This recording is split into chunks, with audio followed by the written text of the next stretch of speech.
Good morning, guys. Today, Wayne Dyer reminds us of the power and control of our mind and how important it is.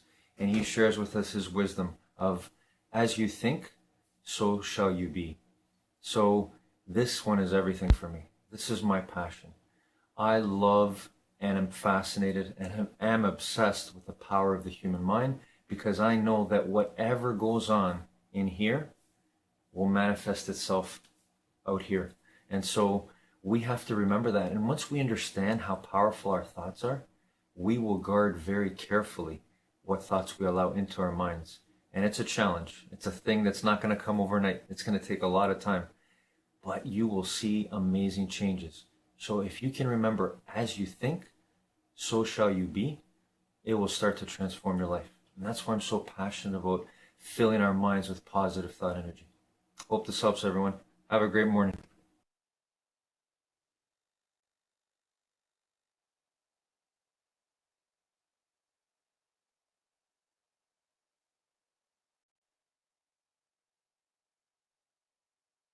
The world recently lost a legend of the personal development industry, Mr. Bob Proctor. And so to celebrate his life, please enjoy one of these videos that I've made from our vault of Inspressos. Most people don't use their imagination constructively. Most people use their imagination destructively. They imagine what they don't want. We've got to consciously and deliberately imagine what we do want. If we will take and sit down with a pen and ask ourselves, what do I really want? What do I really want? And write it down. And then make a written description of it in the present tense. Writing causes thinking. Thinking creates an image. And you get these images going, you're building a vision in your mind. It's the visionaries that's changed the world. Think of that. The fact that I can sit and look into this camera, and you can sit and look at me on your phone, or on your TV, or on your laptop. That was the result of somebody's vision. Do you know everything you've got, the clothes you wear, the house you live in, this microphone that's in front of me? It was all the result of somebody's vision. It's not an accident. You and I have a marvelous imagination. And everything starts with a vision. Van Gogh was asked how he did such beautiful work. He said, first I dream my painting, and then I paint my dream. Get rid of your 10-year goals and instead create a vision for your life. You have no idea what you're capable of creating in a 5-year window, let alone 10 years. If you live your life according to your 10-year goals, you might hit that 10-year goal for yourself. I just think it's small compared to what you're capable of. So I'm here in Los Angeles. I just came back from meeting Jay Abraham, a friend of the channel, amazing mentor for me. He's one of the first mentors that I learned from. Tony Robbins and Jay Abraham, their content I consumed a lot. And Jay's been the marketing mentor for Tony Robbins and Damon John and a whole bunch of different successful entrepreneurs. And we got to talking about plans and 5-year goals and 10-year goals. And I said on his podcast, I don't have a 5-year goal, 10-year goal, because think about who you were 10 years ago. If I think about me, right now it's 2019 filming this video. If I think back to 2009, Evan, I just made my first video on YouTube, right? It's crazy to think that 2009 Evan could accurately predict where 2019 Evan is going to be. You just can't, not if you're growing. If you, in 2019 right now, or 2020 or 2021, wherever you're watching this video, if you can with any accuracy predict where you're going to be in 10 years, then you're playing small, then you're not growing. Just think about who you were 5 years ago, forget 10, 5 years ago, 2 years ago. You're a different person. If you're consuming, if you're learning, if you're getting better, if you're driving forward, you become a different version of yourself on a regular, continuous, ongoing basis. And so the danger is you can hit that 2-year goal, you can hit that 5-year goal, you can hit that 10-year goal. It's just small compared to what you're capable of. If I had to set a 10-year goal for myself 10 years ago, I wouldn't have put YouTube on the list. I would have done something else. And I would have gone down that path just because I wanted to hit my 10-year goal, and I would have missed out on this amazing opportunity in front of me called YouTube, making videos for you guys. Same thing now. If I put in my 10-year goal, I want to have 10 million subscribers on YouTube. That could be a good goal. But maybe 3 years in, I need to leave YouTube and go do something else because that's actually better in service of my mission. So it's not that 5 or 10-year goals are bad. It's a good kind of marking point for you, but you have to be willing to abandon the whole thing because there's something greater that serves your mission. I want to solve the world's greatest problem. I want people to believe in themselves more. That's what I want to do every day. I want to wake up and create meaningful work. Right? Jay Abraham asked me, what do I want to do? What's bliss for me? Is waking up every single day and doing meaningful work that touches people's lives. That's what I want to do. And right now, that's YouTube. Right now, I have a break in my day, so I'm coming home and I'm filming YouTube videos for you because this furthers my mission. The minute that it stops or there's something more effective, I'm going to stop doing this and go off and do that. And too many people are unwilling to go off and actually make that tweak, make that pivot, make that adjustment because you're too locked in on this has to be the goal. Goals are great. Mission is more important. Okay, so the next part then becomes, well, how do you find your mission? How do you find your purpose? I have a 3-step process, who, why, how. It's the topic of my next book called Built to Serve. You can pre-order the book right now if you guys want. You can get your copy of it. I'm gonna go through it quickly. Who, why, how. So who, figure out your most important core value. What is your one word? What is the most important core value to you? For me, it's believe. I wanna spread belief. I want you feeling believe after watching this video, after meeting Jay, after talking to anybody on the street. I want them to feel believe. That's always my intention. I may not hit it, but it's always my intention. For you, what is your most important singular core value? Next, we get to the why. The why is your purpose. Your purpose comes from your pain. The thing that you struggled with the most, when you felt the lowest as a human, you had no self-worth, or the lowest self-worth as a person. What was that thing? Your purpose for the rest of your life is to help other people who are currently going through that thing. There are lots of people who currently are who you used to be. There are lots of people who are currently struggling, who currently have no hope, and they currently are exactly who you used to be. And you got out. They need help. And every time you take a step to learning, to getting better, to improving yourself, you need to reach back and bring somebody up. And that's going to be the thing that fills you up for life. You'll love helping everybody. We're built to serve. It's hardwired into us. You're built to serve. Serving and helping touches the same part of your brain as food and sex. You're built to serve. You're wired for it. But who you serve, if you find a younger version of you or somebody who's behind on the path that you're already ahead on, helping that person rise up and get better will fill you up like nothing else. Your purpose comes from your pain. And then step 3 is the how. So who, why, how. Who is your one word, most important core value. 2, your purpose comes from your pain is your why. The how is how do you do it? How do you help? How do you serve? How did you get out of the hole that you were in? That's where you want to start. How did you get out of the hole that you were in? The hole that you were in, where you struggled and suffered and felt worthless. You're not maybe completely even out of it right now, but you're better off than you were before. How did you make that jump? How did you make that leap? How did you make that journey? What did you do? You can teach that now. You can show other people how to do it too. And as you continue to learn and get better and continue climbing up, again, you can reach back and help other people. I saved my business by modeling success, by looking at Bill Gates and how he started Microsoft. That saved my company. And so what do I do now for the past 20 years? I've just been teaching other people how they can model success as well. The path that you took out was not chance, was not random, was not luck. It's teachable. You can show other people how to do the same thing. So that's your process. The who, why, how. It's in my new book, Built to Serve. Hope you check it out. Let's throw a link somewhere up on here. You can check it out if you want. Looking forward to having you as part of my team. Now I've got a really special bonus clip that I think you're going to enjoy. But before that, question of the day, I want to know, what is your purpose? What is your why? What are you here to do? Let me know. Put it down in the comments below. And if you promise to take action, you like this video. We don't just watch videos here. You promise to take action after watching it. Give me a hashtag, believe down in the comments as well, and then go off and keep that commitment to yourself. Society and folks like me put an unfair pressure on people to have a vision, right? And I think that's true. We're not all Steve Jobs, and we don't all have big world-changing visions, to your point.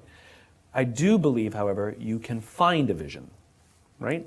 In other words, it doesn't have to be yours. It can be someone else's. We found Martin Luther King. We found Mahatma Gandhi. We found Steve Jobs. We found Richard Branson, Elon Musk, the visionaries. And people go, I love his vision. So organize your business around that, right? You don't have to have a vision, but I do believe you have to find one. People find it in religion, you know? You follow whatever you follow, right? You become a follower of. So you can say, and you can say theirs is yours. I believe in that. And we're organizing our company around helping to build that world. Yeah. So I don't believe you have to have one. I do believe you have to find one. Yeah, right? exactly. And it doesn't have to always operate at a macro level. It absolutely can operate at a micro level, right? It can be the way you raise your family, the way you treat your friends. If you want to see my favorite deep dive into the world of Bob Proctor, check the video right there next to me. I think you'll love it. Continue to believe, and I'll see you there. I want you to think of this for a moment. Let's suppose there was a virus going around, and this virus caused people to really stunt their growth, ruin.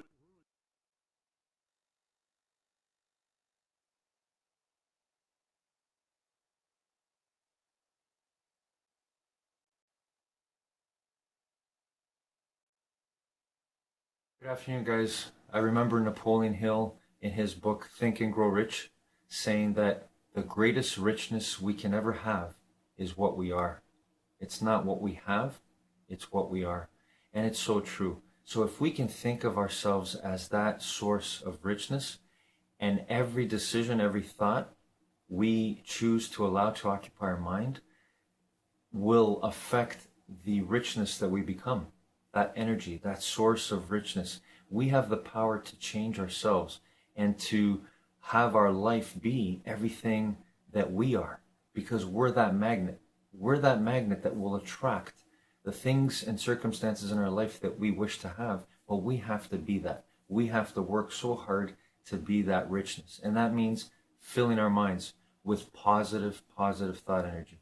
Endless positive thought energy. Hope this helps, everyone. Have a good afternoon.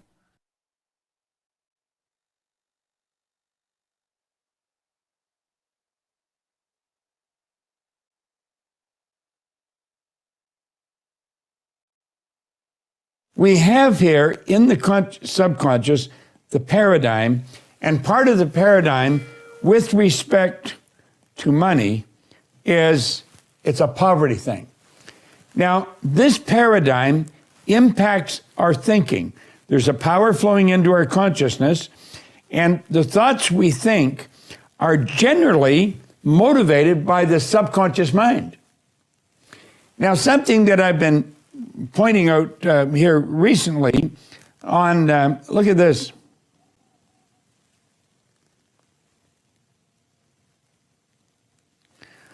The subconscious mind is universal intelligence. So when you have that paradigm in the subconscious mind, that controls the vibration that we're in, and the vibration we're in is going to dictate what we attract, because we're in that vibration here on a conscious level, on a subconscious level, and on a physical. So you're going to attract from anywhere you go in the universe the same type of thing. That's what we're attracting.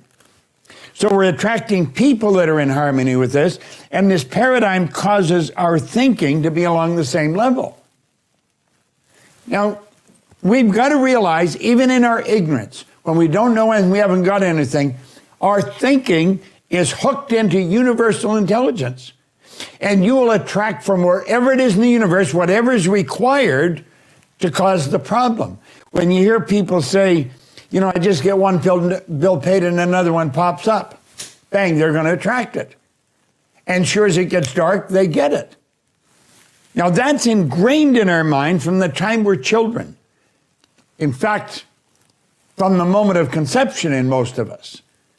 And then we grow into it, and that's what we hear as we're growing up. Money doesn't grow on trees, and over. You can't have everything you want, you know. And that is, that's got to be eliminated, and we've got to realize that is not fact. That you do not have to work harder. That you do less, and you earn more. And you've got to get the idea that you can have money coming in from many different places in the world, dragging it right into you. You attract it. And you can magnetize yourself to money in all different quantities. Want to be happy? Build a life, not just a business. Hey, it's Evan Carmichael, and this channel was created to help you overcome the #1 challenge that is holding you back, a lack of belief in yourself. You watch these videos because you know you've got more inside you. You've got Michael Jordan level genius at something. So today, let's live your best belief life and learn how you can leverage the law of attraction. Enjoy. Rule number 2, develop productive thoughts with Bruce Lipton. Money is the equivalent of energy, so you can buy energy with your cash. And the significance about that is if you're frugal and take care of your money and keep a balance, then you always have this energy in your bank account, energy in which you can live. However, obviously, if you waste this energy, then you actually interfere with your own survival. So you don't really want to go out and just throw away your money. And so basically, I really want to show you that this is an important insight into the nature of our own health and our biology and the world we create in this regard. That our biological system, the cells, rely on energy. Without energy, there's no life. So fundamentally, you have an energy budget that gives you life. And in fact, in the body, energy is in coins called ATP, molecules that represent units of energy. So in fact, biologists refer to ATP as the coin of the realm. The significance of ATP is this, is that ATP molecules are like units of gasoline, like gallon of gas, that are used to fuel our biological processes. So to stay alive, we have to have all this ATP. So there's an ATP account in your body right now. But the question is, how do you use this ATP? And now here's an important fact, that 25% of the total energy in your whole body is used to operate your brain. So all of a sudden you start to recognize that the brain uses energy at the rate of muscles of a marathon runner. So brain and muscle activity are pretty much the same. And so why is this important? Because as you're using your brain, as you're using your thinking, you are actually using energy. Now, why is this relevant? The answer is very simply this. Because the way we've been using our thoughts are not necessarily productive. As a matter of fact, sometimes our investments of our thoughts are actually counterproductive because our thoughts create a reality that we then have to overcome. So basically it says that we must start to become aware of our thoughts. And why is this important? Because thoughts represent units of energy. Every time you have a thought, you use energy. Why this becomes relevant is, if I give you a checkbook for your bank account, you don't go down the street and just write checks to people like, oh, hey, you're a nice looking guy, here's $10 for you, and oh, here, little girl, go out and buy yourself a little car, here's $1,000 for you. And you don't give away your money. Why? Because giving away your money is giving away your life. So basically, you become very frugal when you have a checkbook in your hand. Now what I'm trying to tell you is this. You have an energy budget in your body. The energy is what keeps you alive. When you start using energy and writing checks where you get no return from your energy, then it's exactly the same as writing checks out of your bank checkbook and giving away your cash. So why this becomes important is the biology of belief reveals how our thoughts create our reality. And if you start investing in thoughts that are counterproductive, thoughts like fear, or what am I going to do, and how am I going to escape this problem, or how's this going to go wrong, and all these other kinds of thoughts that are negative kinds of thoughts, then realize this: you are actually not just using your energy for having these thoughts, but these thoughts are also what come into your reality. What you focus on with your thoughts, your brain will manifest as reality. Everything you do in your life, you put out energy for. Therefore, start to review what you're doing in your life. Because if you're putting your energy into things you cannot change in this world, that is exactly the same as writing a check and just throwing away your money to the outside because you get nothing back from it. So think about this very interesting reality, that you have this energy checkbook. And every time you use energy, you have to say, is the use of this energy going to enhance my life, or is it just wasted energy? Am I getting involved in a political argument with people where I'm going to use up all my energy and will I have changed the world? No. Am I going to use up all my energy to try to convince other people to change their life or change their way of living to make them even healthier, and they're not ready to do that? I'd be wasting my energy. So here's an interesting thought. If I gave you an energy checkbook and asked you to write a check every time you had to have a thought, you would have to then ask yourself, is this thought going to enhance my life, or is this thought going to take away from my life? And then when you start to realize that, you start to direct your actions where you put your energy into things that enhance your life and give you an opportunity to survive and to go beyond survival and really into thriving. So the point is this: we are facing some rough times. The more thoughts you put into the negative aspect, the more thoughts you put into the fear, not only are you just wasting your energy, but as in the biology belief, these negative thoughts, these negative stresses actually impair your immune system and bring on disease itself. Also, to make sure you're actually taking action after watching this video, I've designed a special free worksheet just for this video. The worksheet will highlight all of the lessons learned in this video, as well as pull out our 3 favorite learnings and quotes that will inspire you to actually do something. The worksheet will also give you space to write down what your key takeaways are and your specific plan of action to make sure you're getting results. If you want the worksheet designed specifically for this video, absolutely for free, there's a link in the description below. Go click on it and start building the momentum in your life and your business. I'll see you there. Rule number 3, invest in yourself with Joe Dispenza. When I'm going through change in my life, or I have a specific outcome that I want to create, I love to get up early in the morning. That's my time. I'm a 4:30 in the morning guy because that's my time. The rest of the day I'm serving, but I love getting up early and changing and working and having some time to myself. And I believe that when I invest in myself, I invest in my future. And that time in my morning, nobody bothers me because that's my time. And because of brain waves and brain chemistry, the door between the conscious mind and the subconscious mind is more open. And so if I get up early and I'm kind of between theta and alpha, I don't have to work as hard. I'm not thinking, I just kind of relax into the moment. In the evening, I always ask myself, how did I do? How was one lifetime in one day? Where did I fall from grace? What happened? And so then when I look at seeing how I reacted to someone or something, or I made the choice that I could have made a better choice, I naturally, and we all do this, begin to think, well, if the same situation happened again, how would I do it differently? And that's the act of beginning to come up with a new plan. The act of rehearsing it in your mind begins to install the circuits in your brain, priming your brain so that when the next experience happens, you could modify your behaviors to do a better job in life. That's called plasticity. So it doesn't matter for me what meditation I do any longer. I like to just get up in a new state of being. I have people say to me, hey, I missed my meditation today, like I'm supposed to go like this or something. And I say to them, eyes open or eyes closed. You know, well, eyes open or eyes closed. You know, when you're passionate about something, you know, when people can't get up in the morning and they can't get out of bed, I'm going to tell you why. Because they can predict the feeling of everything that's going to happen in their life. And their body's resigned to the familiar. It says, oh, another mundane day. But remember when you were a kid and you were going on a field trip? What happened then? You were up and dressed and ready to go before your parents were up. You know why? Because you knew something unexpected was going to happen. That's how we should live our lives. Waking up with the understanding to expect the unexpected, and something unusual should happen in our life as a result of our efforts. And it's just those beginning moments where it begins to happen that we begin to prove to ourselves how powerful we really are. So take time in the morning and the evening and the rest of the day, check in with yourself at certain times to see if you're still in that energy.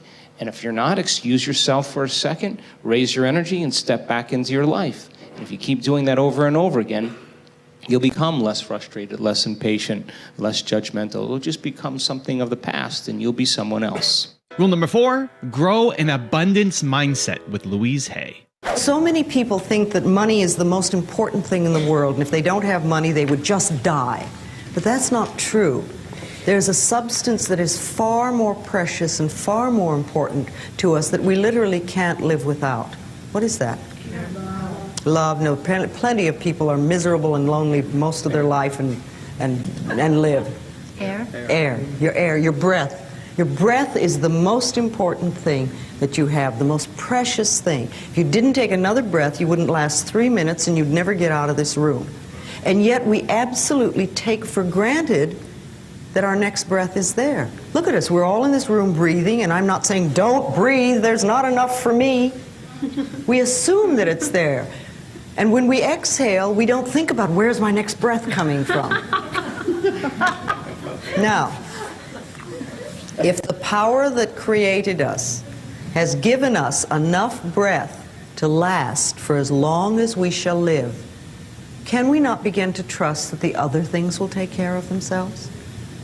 See, life is here for us. Life is here to support us, to take care of us, to be here for us. The entire planet has been put here for us to play with. We have everything that we shall ever need. It's already here. Only we have to know it, and we have to trust it, and we have to acknowledge it. Do you realize that there is more food on this planet than people could possibly eat? There's an incredible amount of food. Yes, it is true that there are people starving, but the food is here. There is more money on this planet than we know how to count. The money is here. Now, there are lots of people who are very broke, but the money is here. There are billions of people on this planet, and yet you will have people tell you that they're lonely. It has nothing to do with not being people. It's what we're doing with our heads. Everything is here for us. For every dis-ease on this planet, there is a plant that'll cure it. Everything is here for us. And the more we begin to trust life and acknowledge the beauty and magnificence of our own being, the more we find everything we need. It just pops up. And rule number 5, the last one before some very special bonus clips, is access your inner power with Eckhart Tolle. There is a source of power in you that transcends the person. And it's not egoic power over somebody. And it's one with the power that is the power of life in the universe, where all life arises. And people sometimes have a problem with self-confidence or valuing yourself. And sometimes you try to convince yourself by changing your thinking that you are actually good enough, that you should be self-confident. But there is a better way to find the source of self-confidence. On the egoic level, self-confidence is there because you see, you can tell yourself, I'm actually more intelligent than most of these people, or I'm better looking than most. I have to remind myself that I'm better looking than most, and then, okay, yeah, I feel a bit more confident now. Or you say, I actually have more money than these people, so I have more self-confidence. Whatever it is, some way of convincing yourself, and then you compare yourself with others, And then you focus on those areas where you feel superior to others and try not to think about other areas where inevitably you are inferior to others, because you cannot be superior in all areas. It's a complicated game when you start comparing yourself to other people. And if you want to bolster your self-confidence, then you only have to focus on where you feel I'm actually better than most. But that doesn't really work that well. So there is a better way of self-confidence that has nothing to do with comparing yourself with others or with feeling you're better than or not as good as. And that is direct access to inner power. You don't need any comparison. You can have it right now at this very moment, if you're not stuck in your thinking mind, but take your attention a little bit beyond the thinking mind, and then realize that you are the presence behind the thinking mind, without which there could be no thinking. You're the aware presence behind it all. That is deeper. You've gone deeper than the thinking mind. And that aware presence is where power resides. And it's not yours, because it connects you with universal power. Therefore, you don't need to compare yourself to anybody anymore, or feel, as the ego always does, that you're either superior or inferior to somebody else. That's not a comfortable way to live, where you have to classify yourself when you meet people. And so the fear is always, I might be inferior. Or behind that fear is a desire to be superior.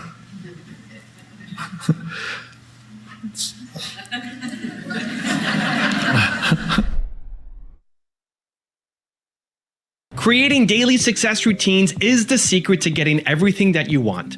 Everything that you want out of life, out of business, your hopes, your dreams, your ambitions, everything that you want lie on the other side of what you are doing daily, of your daily success, habits, and routines. I think we let ourselves down by default. I think we worry about other people's opinions by default. I think we play small every day by default. I think you should have already accomplished a lot of the things that are on your list, but you're stuck in procrastination mode because you are playing small by default, because you are not consistent, because you do not have the habits on a daily basis to keep going. Consistency is the difference maker. Chart your start. What you do in the first 15 minutes of your day matters.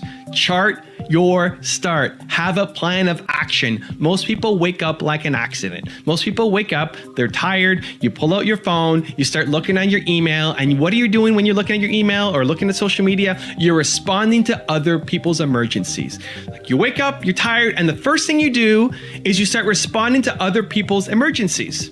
I want you to control the first part of your day. Chart your start. Understand what it is that makes you come alive. Understand what is the action that helps you feel bold, creative, unstoppable. We've all had it. You've all had moments where you have felt bold, courageous, and unstoppable.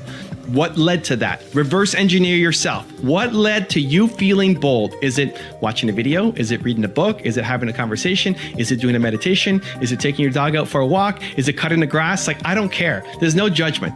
I don't care what the thing is that makes you feel bold and courageous and unstoppable. I just want you to do it daily. I want you to start your day with intention. Most people don't start their day with intention, and that makes a difference between the people who achieve success and the ones who don't. And so chart your start. Figure out the thing that makes you come alive, that makes you feel like that big crazy idea of yours is actually possible, and put that into the first 15 minutes of every day. If you did the thing that made you feel bold, courageous, and unstoppable in the first 15 minutes of waking up every single day, not every day will be amazing, but I guarantee you that your life will look unrecognizable from where you are right now. Chart your start. Productivity is very simple. It's a measurement to me. I actually am productive 64 hours a day. And the reason that I'm productive 64 hours a day, I call it the power of 64, is that I focus in on having twice as many productive hours. So if most people work 8 productive hours, I work 16. I then focus in on the efficiencies of those hours to turn the 16 hours to twice as efficient to 32 hours of production. And then I look at the statistical success of what I'm doing to double that to create 64 hours of production. So when people ask me, how do you speak internationally, have your own radio show on CNBC, run a business, have a family of 4 kids, happy marriage, travel, do all of these things? Well, it's easy because I have 64 hours a day that I'm doing things. And it may sound silly, but I've actually changed my life by creating and playing with time.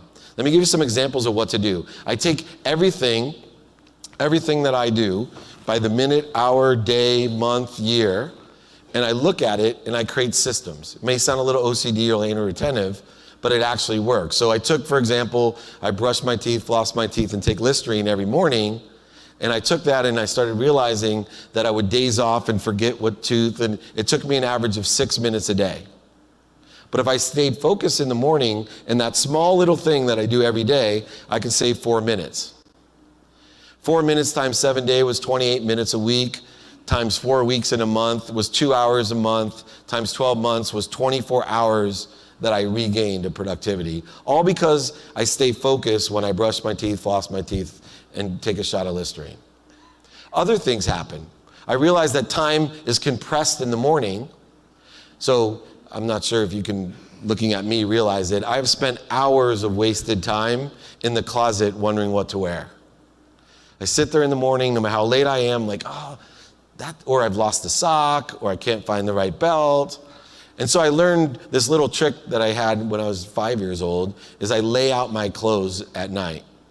But the challenge is, when I analyzed that, is I didn't want to take away from the time with my children at night. So I incorporated that in laying out my clothes. So I took my girls and I let them lay out my clothes. So they learned colors and sizes, geography, where things were bought, finance. I did all kinds of type of things. And now my 6-year-old son, because I travel a lot, he actually gets excited when I leave because he gets to lay out my clothes. And my oldest daughter, who's 17, walks by and tells me, oh, Daddy, I miss laying out your clothes with you. See how this universal energy has created itself into efficient, effective, statistically successful things in my life that have nothing to do with business. It's a matter of putting energy and creating the habits in performance. Is there any day?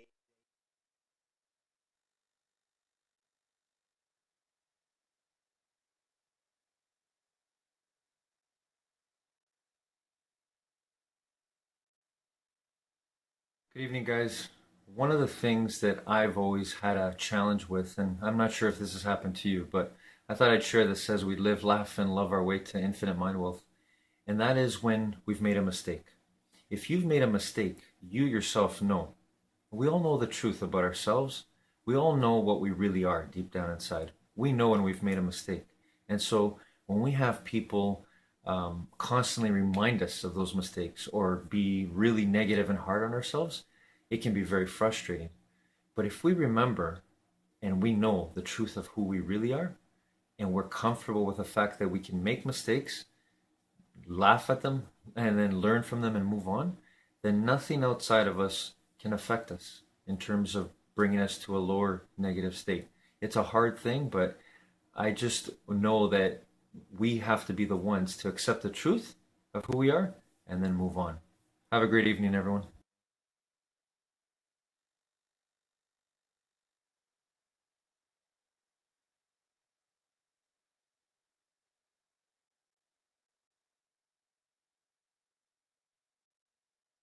There's new research right out of Harvard that proves that if you take just 1 minute of an intentional reflection about who you're going to be today, it changes your level of productivity.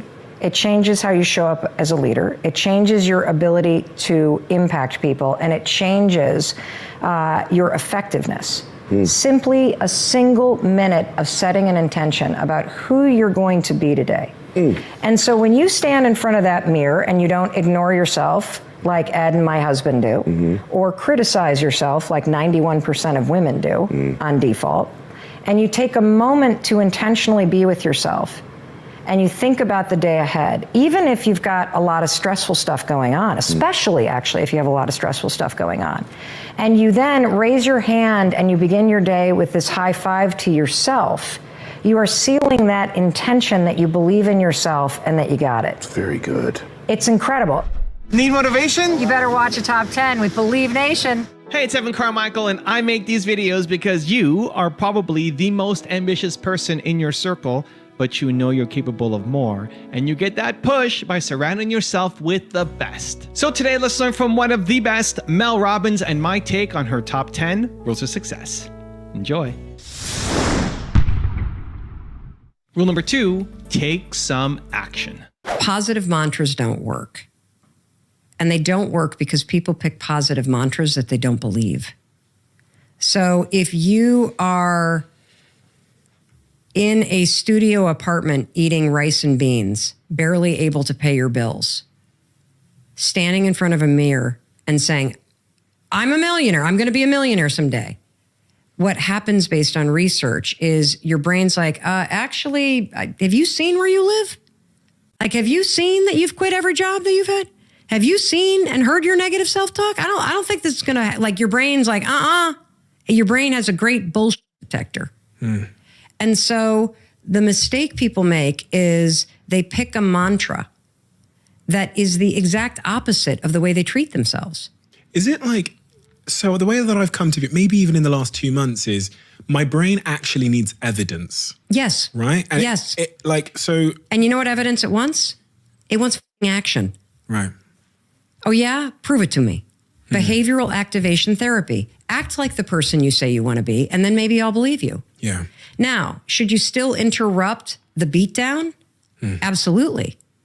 Absolutely you should. What I'm saying is you got to stop beating the hell out of yourself. But you can't jump immediately to, and it's going to all magically disappear. And I'm going to love my body after beating myself up and hating myself for 20 years. It's not going to happen that fast. So, if you want to do mantras, do a more pathetic mantra.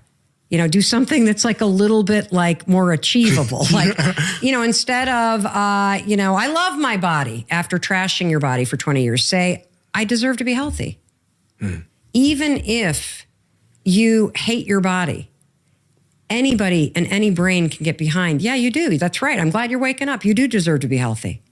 Now prove it. Let's take some actions that show you that. So no, mantras don't work if you're picking a mantra you don't believe, and if you're picking a mantra that is the opposite of the way you treat yourself and the actions you take. Rule number 3, put yourself first. What you said, by the way, was so strong that we will celebrate other people, but we won't celebrate ourselves until we feel like we have done something. Yes. You have done something. Every single morning. You've woken up and you're breathing. That's it. Like, think about what it's like to walk into a crowded room and nobody says hello to you. We've all had that experience, right? Of walking into, like, think back to middle school. When you walk into the cafeteria and you're looking for a place to sit and nobody acknowledges you. Like, you just want to disappear in that moment. Yeah. I'm telling you, you have made yourself feel like that. And so there is this moment in the mirror where when you see yourself and you celebrate and high five yourself, you're acknowledging your own existence because you've literally been ignoring yourself. You talk about these themes all the time on the show of self-love and self-confidence and self-awareness. And we've all heard that phrase, you got to put your oxygen mask on first. You got to put yourself first. Nobody knows how to do it. And you do it by fulfilling your own needs. And you can start every day doing it. Rule number 4, stop waiting to be rescued. When you're a kid, your parents force you to do the things you don't want to do. Get out of bed, make the bus, eat your vegetables, be nice, look the people in the eye, turn your homework in, don't talk back, like all the things you need to do, right? And what is really interesting about becoming an adult is nobody tells you when you become an adult, now it's your job. Nobody is coming to save your ass. Nobody is going to tell you to get out of bed. Nobody is going to do the work for you. Nobody's rescuing you. Nobody's discovering you. It's up to you. And here's the other piece that nobody tells you. You're never going to feel like it. By the time you're 18, you are already stuck in your ways. You're stuck in your story about yourself. You're stuck in the habits that you have, many of which you picked up by either witnessing what your caregivers were doing or reacting and trying to survive the situation that you were in with your caregivers. So you have a whole set of patterns that you're stuck with. Your brain is designed to repeat patterns. And so now you have a choice. You either live with the patterns that you have or you spot them and you frickin' break them and replace them. And this is why you're never going to feel like doing the things that you want to do. And you have to parent yourself because your brain will always default to its patterns. And so from this point forward, here's what you should assume. I will never feel like doing the shit I need to do, ever. So stop waiting to feel like it. Stop waiting for motivation. Stop waiting for inspiration to strike you in the ass and make you get off the couch and finally take the advice that you're giving and take care of your health. Stop waiting to feel like you're going to turn off Netflix and do the kind of evening routine cycle to make sure that you're going to get a great night's sleep. Stop. If you want an amazing life, you're going to have to work for it. If you want to change, you're going to have to break patterns. And the number one rule that is going to help you is to assume you are never going to feel like doing that stuff. So stop expecting it and push your freaking ass to do it. And you can use the 5-second rule, count backwards, 5, 4, 3, 2, 1. That'll help you break the pattern. In habit research, it's called a starting ritual that interrupts an old pattern and prompts your mind to focus on a new one. And then you move. That is the only way to change. Just like your parent was annoying. Get up! The bus is coming. I don't care. You're not getting up from this table until that plate is clean. You didn't feel like eating it, but you did. So that tells you something. You are capable. You just don't feel like it. Also, to make sure you're actually taking action after watching this video, I've designed a special free worksheet just for this video. The worksheet will highlight all of the lessons learned in this video, as well as pull out our 3 favorite learnings and quotes that will inspire you to actually do something. The worksheet will also give you space to write down what your key takeaways are and your specific plan of action to make sure you're getting results. If you want the worksheet designed specifically for this video, absolutely for free, there's a link in the description below. Go click on it and start building the momentum in your life and your business. I'll see you there. Rule number 5, embrace your jealousy. The coolest thing about jealousy. Okay. Embrace it. Let me tell you why. Okay. You are only jealous of the things you authentically want. So for example, for a long time in my life, when we were struggling financially, I was super jealous of anybody that had a big house or was putting on an addition, and I didn't know what to do with my jealousy, so it would consume me. I tell the story in this book of going into a friend's brand new, house at a time in our life where Chris's restaurants were failing and I was unemployed and we were like profoundly in debt. It nearly made me self-combust in this woman's kitchen, okay?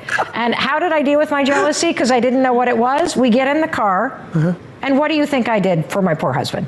Why aren't you more successful? I should have married somebody in finance like she did. Why are we in this situation? Like you just aim it at people, right? Because you don't know what to do with it. Yep. My jealousy was not about a house. When I finally started to unpack it, it was about my ambition. Very true. And so you cannot be jealous of something you don't want. If I believe that jealousy is blocked inspiration. I've never heard that before. It is blocked by your fear. It is blocked by insecurity. It is blocked by you have this deep and like you said it earlier, I'm really jealous of this idea, Mel. I wish I had come up with it. You have a new book coming out. I'm not going to say what the title is, but here's what I want you to take away from it. There's something about the simplicity of the idea that makes you jealous. That is what your inspiration is trying to get you to pay attention to. Very good. So I'm jealous of you. You got this show. You have the discipline to do it all the time. You're translating it into a podcast. I've been sitting on my ass talking about doing a podcast for 4 years. What the old Mel would do before I understood jealousy is, because it's blocked by insecurity, I would then tell myself a story. You're too late. It's already done. There's not enough room for you. If you do it, you're a copycat. All of that just blocks what you really want. Really true. Pay attention to your jealousy and stop and unpack it. What really is it about that person? Is it their marriage? Is it the way that they're being treated? Is it how they take care of themselves? What is it about financial freedom and anybody that has it that makes you feel jealous? Really get to the core of what feels right for you and then get to work on it. Rule number 6, settle down into your body. You can use something called the vagus nerve. And a tool that I like to talk about is called high-fiving your heart. So you put your hands right here, right like in the center of your chest over your heart, and you say these 3 words. You say, I'm okay, I'm safe, I'm loved. I'm okay, I'm safe, I'm loved. And when you put your hands here, you are toning and activating what's called the vagus nerve. The vagus nerve runs all the way from your seat to the top of your head, through every major organ, through your vocal cords. And it is the key. It's the switch between your fight or flight state of anxiety and your calm state. And so first things first, you want to develop a practice first thing in the morning, not only of high-fiving yourself in the mirror, which we're going to get to, which is all about self-confidence and self-esteem and self-love and self-worth. But you're also going to wake up every morning, put your hands right here and go, I'm okay, I'm safe, I'm loved. And you're going to say it as many times as you have to, 113, 11 times, 2 times, until you actually feel your body settle down. And you will. You will feel yourself ground back into your body. You will feel something shift. And if you can hear yourself saying those words, I'm okay, I'm safe, I'm loved, it's true in that moment. And by putting your hands right here, this is what activates the vagus nerve. Other things that help you tone the vagus nerve, an ice bath, a hot shower, a hot bath, singing, gurgling, humming, chanting, because it stimulates your vocal cords. And so this is a little tool you can use. I love doing it first thing in the morning, but you can use it anytime you feel anxious to settle yourself back in your body. Rule number 7, let the emotions flow. You can choose what you tell yourself about a situation that's happening. But it was helpful for me when I started to understand that your emotional waves and your nervous system response happens before your thoughts appear. And so it's really important for everybody to realize you will not be able to control the fact that there will be moments when you're disappointed, moments when you feel rage, moments when you feel betrayed, moments when you feel pissed off, moments when you feel shortchanged, moments when you feel aggravated, and these waves come over you. You will never be able to control those from coming up. But you can choose what you are going to tell yourself about what's happening. And the other thing is that when it comes to trauma, I mean, all of this is sort of dysregulation in your nervous system that's stored there that keeps getting re-triggered. And so if you're dealing with a trauma response, you will not be able to also think your way through it first. And part of what has really helped me is when I started to understand, oh, the wave of emotion and feeling comes before my brain can actually help me get back in control. Yeah. And so when I started to understand that, oh, there's going to be these waves of emotion, don't resist them. Let them come. Rule number 8, share your true self. I think your purpose is to share your true self, to be fully seen. And for the Olympian, when you are training and you're in that arena, that is an experience of being seen. And for most people that are lacking purpose, they feel profoundly invisible. And being seen fundamentally comes back to whether or not you even see yourself. And when you start to feel empowered and you start to see yourself and meet you where you are, what happens is every day that you're able to stand with yourself, to accept where you are, to give yourself the compassion, to give yourself the support and the love and the respect and the worthiness that you deserve, you're going to go out into the world and share more of yourself. That Olympic athlete is sharing more of themselves. And so I think our purpose in life is to come back home to ourselves, to reconnect with ourselves, and to empower ourselves to go back out into the world and share our stories and share our experiences and share our full selves with the rest of the world. Rule number 9, slow down. This was the insight that I've gained recently. So the 5-second rule, life-changing. 5, 4, 3, 2, 1, get out of bed. 5, 4, 3, 2, 1, pick up the phone, make the call. 5, 4, 3, 2, 1, get to the gym. 5, 4, 3, 2, 1, don't snap at the kids or your husband or your partner. 5, 4, 3, 2, 1. Like, you can push yourself through something or you can put yourself in pause. It is profoundly life-changing. But what I learned during the pandemic was this. There was nowhere to go. There was no plane to catch. There was no speech to give. There was nowhere to drive the kids to. There was no meeting to run to. There was nothing. And I had to be still. I had to be face to face with myself and my dysregulated nervous system and my anxiety, which I had been barreling through for years. And I started to realize that I have been coping with anxiety and worry and stress by running to Target and running to get a cup of coffee and running over here and running over there. And when I had to just sit and be with myself, there was a lot about that that was really uncomfortable. I'm not used to being still. I'm not comfortable being in my own body. At least I wasn't.